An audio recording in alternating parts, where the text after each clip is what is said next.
ஓட்டுநர போல ஒரு சாமி இல்லடா, நாட்டுலையும் அவ உழப்ப மதிச்சதில்லடா. ரோட்டுநர அவன் பொழப்பு உறக்கம் இல்லடா, வீட்டுக்குள்ள அவன் படுத்து பார்த்ததில்லடா. ஓட்டுநரின் வாழ்க்கை தெரிந்திருப்பையில திரும்புது, காக்கி கட்ட வேர்வை டிரைவர் சீட்டை பார்த்து புலம்புது.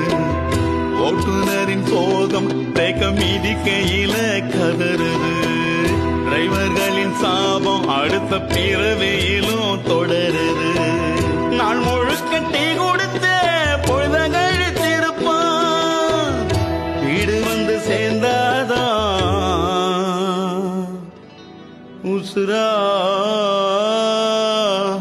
பொழச்சிருப்பான்.